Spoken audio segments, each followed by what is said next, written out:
Hi friends, ഏവർക്കും school മന്ത്ര എന്ന YouTube ചാനലിലേക്ക് സ്വാഗതം. ഇന്ന് പഠിക്കാൻ പോകുന്ന ടോപ്പിക് ഫിസിക്സിലെ ഫോഴ്സ് ആണ്. ഫോഴ്സിനെ നമുക്ക് എങ്ങനെ ഡിഫൈൻ ചെയ്യാം? ഫോഴ്സ് അഥവാ ബലം എന്ന് പറയുന്നത് ഒരു പുഷോ ഒരു പുള്ളോ ആണ്. ഒന്നുകിൽ ഒരു തള്ളൽ അല്ലെങ്കിൽ അതൊരു വലി. ഈ രണ്ട് ടേം ഉപയോഗിച്ചാണ് നമ്മൾ ഫോഴ്സിനെ ഡിഫൈൻ ചെയ്യുന്നത്. Force is that which changes or tends to change the state of rest. റെസ്റ്റിലിരിക്കുന്ന ഒരു ഒബ്ജക്റ്റിനെ ഫോഴ്സ് നമ്മൾ അപ്ലൈ ചെയ്യുമ്പോൾ സംടൈംസ് ചേഞ്ചസ് ഉണ്ടാകാം, അല്ലെങ്കിൽ ചേഞ്ചസ് ഉണ്ടാകാനുള്ള സാധ്യതയുണ്ടാകാം. അങ്ങനെയാണെങ്കിൽ ഫോഴ്സിനെ എങ്ങനെ ഡിഫൈൻ ചെയ്യാം? Force is that which changes or tends to change the state of rest, the shape, the size or the uniform motion of a body in a straight line. ഒരു straight ലൈനിൽ കൂടി സഞ്ചരിക്കുന്ന ഒരു ഒബ്ജക്റ്റിന് ഫോഴ്സ് കൊടുക്കുന്നതിൻ്റെ ഫലമായിട്ട് sometimes അതിൻ്റെ സൈസിന് മാറ്റം ഉണ്ടാകാം, അതിൻ്റെ ഷേപ്പിന് മാറ്റമുണ്ടാകാം, റെസ്റ്റിലിരിക്കുന്നതിൻ്റെ മാറി മോഷനിലോട്ടാകാം. ഇങ്ങനെ ഫോഴ്സ് അപ്ലൈ ചെയ്യുന്നതിൻ്റെ ഫലമായിട്ട് ഒരു ഒബ്ജക്റ്റിന് ചേഞ്ചസ് ഉണ്ടാകുന്നു എങ്കിൽ അവിടെ ഫോഴ്സ് നടന്നു എന്ന് പറയാം. The unit of force is Newton. ഫോഴ്സിൻ്റെ യൂണിറ്റ് ആണ് Newton. We denoted Newton to capital N. Okay, പറഞ്ഞ പോയിന്റ്സ് ഒന്നുകൂടി പറയട്ടെ. ഫോഴ്സ് എന്ന് പറയുന്നത് ഒരു പുഷ് ആകാം അല്ലെങ്കിൽ ഒരു പുള്ളാകാം. ഒരു പുഷ് മീൻസ് ഒരു തള്ളൽ, പുൾ മീൻസ് ഒരു വലി. ഇവയിൽ ഏതെങ്കിലും ഒന്നാകാം ഒരു ഫോഴ്സ്. ഫോഴ്സ് ഒരു ഒബ്ജക്റ്റിന് നമ്മൾ അപ്ലൈ ചെയ്യുമ്പോൾ ആ ഒബ്ജക്റ്റിന് റെസ്റ്റിലാണെങ്കിൽ മൂവ്മെൻ്റ് ഉണ്ടാകാം. മൂവ്മെൻ്റ് ഉണ്ടാകുന്നതിൻ്റെ ഫലമായിട്ട് സംടൈംസ് ഷേപ്പിന് ചേഞ്ചസ് ഉണ്ടാകാം, സൈസിന് മാറ്റമുണ്ടാകാം, അത് റെസ്റ്റിലിരിക്കുന്നതിന് മൂവ്മെൻ്റ് ഉണ്ടാകാം, മറ്റൊരു ഫോമിലേക്ക് അത് മാറ്റപ്പെടാം. ദെൻ നെക്സ്റ്റ് ആയിട്ട് പറയുന്നത് ഫോഴ്സസ് ഓഫ് നാച്ചർ. ഫോഴ്സിൻ്റെ ബലത്തിൻ്റെ സ്വഭാവങ്ങൾ. ഫോഴ്സസ് ഓഫ് നാച്ചർ, നമുക്കൊരു ഫോഴ്സിനെ രണ്ടായിട്ട് തരംതിരിക്കാം. Forces are divided into two. First is contact force and second is known contact force. ആ പേരിൽ നിന്ന് തന്നെ നമുക്ക് മനസ്സിലാക്കാം എന്താണ് കോണ്ടാക്റ്റ് ഫോഴ്സ്. കോണ്ടാക്റ്റ് ഫോഴ്സിൽ വരുന്നതാണ് ഒരു പുഷ് എന്ന് പറയുന്നത്. ഒരു ഒബ്ജക്റ്റിനെ നമ്മൾ പുഷ് ചെയ്യുക എന്ന് പറയുമ്പോൾ നമ്മുടെ കൈ അല്ലെങ്കിൽ നമ്മുടെ ബോഡി പാർട്സ് ആ ഒബ്ജക്റ്റുമായിട്ട് കോണ്ടാക്റ്റ് ഉണ്ടാകുന്നു. അങ്ങനെ ഒരു ഒബ്ജക്റ്റും നമ്മുടെ കൈയുമായിട്ട് ഒരു കോണ്ടാക്റ്റ് ഉണ്ടാകുന്നു എങ്കിൽ അവിടെ കോണ്ടാക്റ്റ് ഫോഴ്സ് എന്ന് പറയാം, അല്ലേ?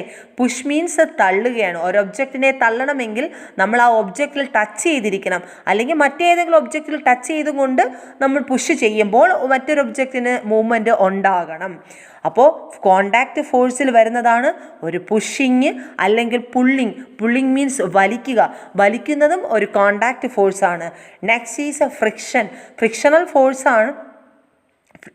ഫ്രിക്ഷണൽ ഫോഴ്സ് റോളിംഗ് ഫ്രിക്ഷൻ എന്നും സ്ലൈഡിംഗ് ഫ്രിക്ഷൻ എന്നും നമുക്ക് പഠിക്കാനുണ്ട്, അത് നമുക്ക് പിന്നീട് പറയാം. അപ്പോൾ കോണ്ടാക്റ്റ് ഫോഴ്സിൽ വരുന്നത് മൂന്നെണ്ണമാണ്: പുഷിങ്ങും, പുള്ളിങ്ങും, ഫ്രിക്ഷനും. അപ്പോൾ forces are divided into two: contact force and non-contact force. Contact forces is again divided into three: pushing, pulling and frictional forces. Next non contact force. Non contact ഫോഴ്സിൽ പേര് പറയും പോലെ തന്നെയാണ്, നമ്മുടെ ഒരു ബലവും അതിൽ അപ്ലൈ ചെയ്യുന്നില്ല. അങ്ങനെയാണെങ്കിൽ അത് നോൺ കോണ്ടാക്റ്റ് ഫോഴ്സ് ആണ്. Example is magnetic force. Non contact ഫോഴ്സിൽ വരുന്ന ഒരു ഫോഴ്സാണ് മാഗ്നറ്റിക് ഫോഴ്സ്. മാഗ്നറ്റിക് ഫോഴ്സ് ഒരു മാഗ്നറ്റിന് ഒരു അയണുമായിട്ടുള്ള ഒരു അട്രാക്ഷൻസ് ഉണ്ടാവുക. അത് പരസ്പരം അവ തമ്മിൽ കോണ്ടാക്ട് ചെയ്യുന്നില്ല. കോണ്ടാക്ട് ചെയ്യാതെ തന്നെ അവയ്ക്കിടയിൽ ഒരു ഫോഴ്സ് ഓഫ് ആക്ഷൻസ് അവിടെ നടക്കുകയാണ് ചെയ്യുന്നത്. So non-contact forces is best example is magnetic force. Then next is gravitational force. ഭൂമി എല്ലാ ഒബ്ജക്റ്റിനെയും ഭൂമിയുടെ കേന്ദ്രത്തിലേക്ക്, സെൻട്രൽ ഭാഗത്തിലേക്ക് അട്രാക്റ്റ് ചെയ്യുകയാണ് ചെയ്യുന്നത്. അവിടെയും വരുന്ന ഫോഴ്സ് ഏതാണ്? Non contact force. Then next force of attraction and repulsion. ഒരു അട്രാക്റ്റ് ചെയ്യുകയും റിപ്പൽ ചെയ്യുകയും ചെയ്യുന്നതും ഏതിൽ വരുന്നു? Non contact force. രണ്ട് ഒബ്ജക്റ്റുകൾ നമുക്കറിയാം, പോസിറ്റീവ് നെഗറ്റീവ് ചാർജസുകൾ തമ്മിൽ അട്രാക്റ്റ് ചെയ്യുന്നു. അപ്പോൾ അവിടെ അട്രാക്ഷണൽ ഫോഴ്സാണ് ഉണ്ടാകുന്നത്. ആ അട്രാക്ഷണൽ ഫോഴ്സും നോൺ കോണ്ടാക്റ്റ് ഫോഴ്സിലാണ് വരുന്നത്. എന്നാൽ പോസിറ്റീവ് ചാർജസ് തമ്മിൽ റിപ്പൽ ചെയ്യുന്നു, നെഗറ്റീവ് ചാർജസ് തമ്മിൽ റിപ്പൽ ചെയ്യുന്നു. അവിടെയും നോൺ കോണ്ടാക്റ്റൽ ഫോഴ്സാണ് ആണ് വരുന്നത്. ഓക്കെ ആണല്ലോ. അപ്പോൾ forces of nature is classified into 2 contact forces and non contact forces. Contact forces is again classified into pushing, pulling and frictional. Then non-conductive forces is classified into magnetic force, then force of attraction, forces of repulsion, then gravitational force. The force applied by the contact between object is contact force. The force applied by the contact by ഒബ്ജക്റ്റുകൾക്കിടയിൽ ഒരു force apply ചെയ്യുന്നു, അതിൻ്റെ ഫലമായിട്ട് അവ തമ്മിൽ contact ചെയ്യുന്നു എങ്കിൽ അവയെ നമുക്ക് കോണ്ടാക്ട് ഫോഴ്സ് എന്ന് പറയാം. The force applied on an object without contact ഇല്ലാതെ ഒരു ഫോഴ്സ് രണ്ട് ഒബ്ജക്റ്റുകൾക്കിടയിൽ കൊടുക്കുന്നുവെങ്കിൽ അവയെ നമുക്ക് നോൺ കോണ്ടാക്ട് ഫോഴ്സ് എന്ന് പറയാം. നെക്സ്റ്റ് ആയിട്ട് പറയുന്നതാണ് ഫ്രിക്ഷണൽ ഫോഴ്സ്. എന്താണ് frictional force? Frictional force whenever a body moves over another body, ഒരു ഒബ്ജക്റ്റ് മറ്റൊരു ഒബ്ജക്റ്റിൻ്റെ പുറത്തുകൂടി നീങ്ങുന്നു എങ്കിൽ, ടച്ച് ചെയ്ത് നീങ്ങുന്നു എങ്കിൽ, a force comes into play between the surface in contact ചെയ്യുന്ന ഭാഗങ്ങൾക്കിടയിൽ ഒരു ഫോഴ്സ് ഉണ്ടാകുന്നു. Whenever a body moves over another body the force come into play between the surface in contact and parallel to the surface. ആ രണ്ട് ഒബ്ജക്റ്റിൻ്റെയും സർഫസുകൾ തമ്മിൽ പാരലലുമായിരിക്കും, അവയ്ക്കിടയിൽ ഒരു contact ഫോഴ്സും ഉണ്ടായിരിക്കും. This force is known as frictional force. രണ്ട് ഒബ്ജക്റ്റുകൾ തമ്മിൽ പരസ്പരം കോണ്ടാക്ട് ചെയ്യുമ്പോൾ ഒന്ന് മറ്റൊന്നിൻ്റെ പുറമേ ഉരസി നീങ്ങുകയോ ടച്ച് ചെയ്തു പോവുകയോ ചെയ്യുന്നുവെങ്കിൽ അവയ്ക്കിടയിൽ ഉണ്ടാകുന്ന ഫോഴ്സാണ് ഫ്രിക്ഷണൽ ഫോഴ്സ്.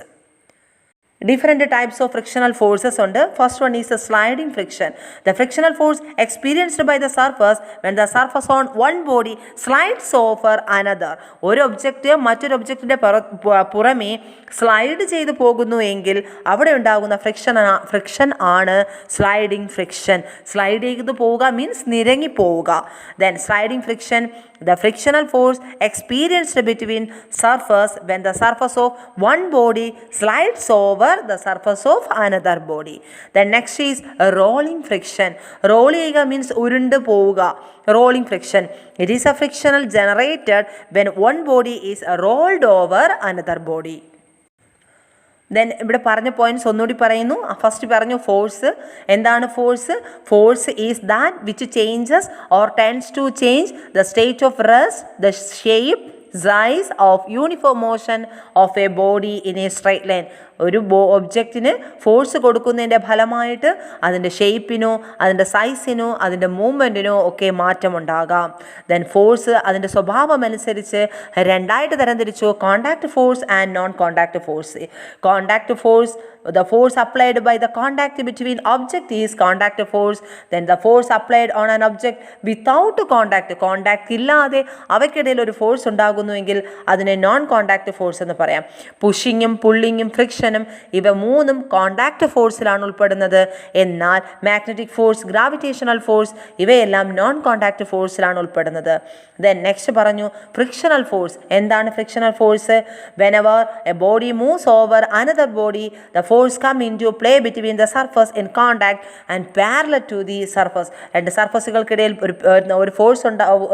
രണ്ട് സർഫസുകൾ തമ്മിൽ പരസ്പരം ടച്ച് ചെയ്ത് പോവുക, അവ തമ്മിൽ പാരലൽ ആയിരിക്കും. അപ്പോൾ അവയ്ക്കിടയിൽ ഉണ്ടാകുന്ന ഫോഴ്സാണ് frictional force. Frictional forces are different types. First one is sliding friction.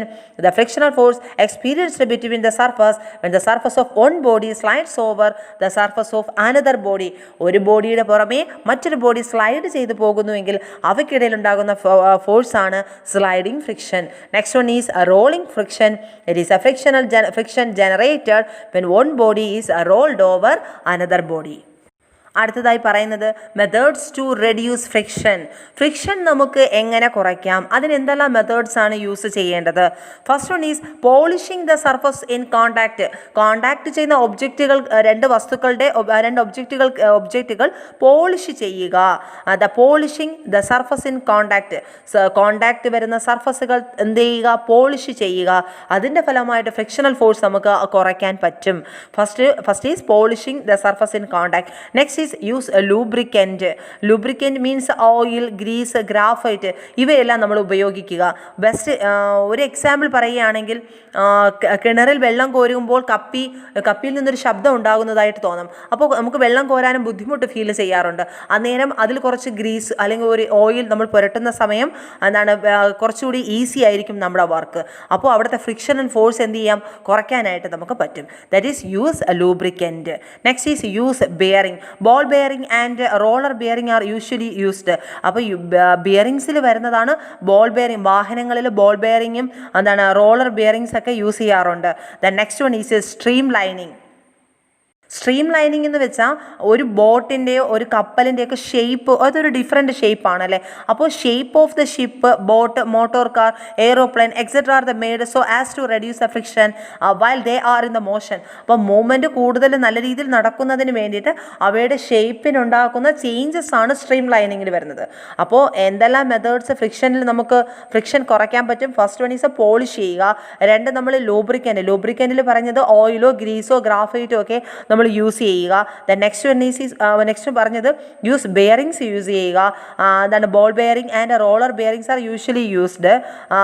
Then next is stream lining. Stream lining എന്ന് വെച്ചാൽ the shape of the body so as to reduce the friction is called stream lining. The shape of the ship, boat, motor car, aeroplane etcetera are to made so as to reduce the friction while they are in motion. Next ആയിട്ട് പറയുന്നത് different types of forces ഉണ്ട്. Forces പലതരത്തിലാണുള്ളത്. First one is muscular force. The forces exert by human beings and animals to do activities. നമ്മൾ എന്തെങ്കിലും work ചെയ്യണമെങ്കിൽ നമ്മുടെ physical വർക്കാണ് നമ്മൾ ചെയ്യുന്നത്. ഇപ്പോൾ സാധനം എടുത്തുയർത്തുക അല്ലെങ്കിൽ അതിനെ തള്ളി നീക്കുക. അപ്പോൾ അന്നേരം നമ്മുടെ ബോഡിയാണ് വർക്ക് ചെയ്യുന്നത്. സോ നമുക്ക് പറയാം അത് മസ്കുലാർ ഫോഴ്സ് ആണെന്ന് പറയാം. Forces exerted by human beings ചെയ്യുന്ന എല്ലാ വർക്ക്സും, ഫിസിക്കലി ചെയ്യുന്ന എല്ലാ വർക്ക്സും ഉൾപ്പെടുന്നത് മസ്കുലാർ ഫോഴ്സിലാണ്. Next is magnetic force. The attractive and repulsive forces exerted by the magnet. മാഗ്നറ്റുകൾക്കിടയിൽ ഉണ്ടാകുന്ന ഒരു ഫോഴ്സ് ഓഫ് അട്രാക്ഷനെ പറയുന്നതാണ് മാഗ്നറ്റിക് ഫോഴ്സ്. ഫസ്റ്റ് പറഞ്ഞത് മസ്കുലാർ ഫോഴ്സ് ഈസ് എ ഹ്യൂമൻസോ അനിമൽസോ സ്വന്തമായിട്ട് ചെയ്യുന്ന പ്രവൃത്തി എല്ലാ ആക്ടിവിറ്റീസും ഉൾപ്പെടുന്നത് മസ്കുലാർ ഫോഴ്സിലാണ്. രണ്ടാമത് പറഞ്ഞത് മാഗ്നറ്റിക് ഫോഴ്സ് ആണ്. മാഗ്നറ്റിക് ഫോഴ്സിൽ അട്രാക്റ്റീവും റിപ്പൾസീവ് ഫോഴ്സസ് ഉണ്ടാവും.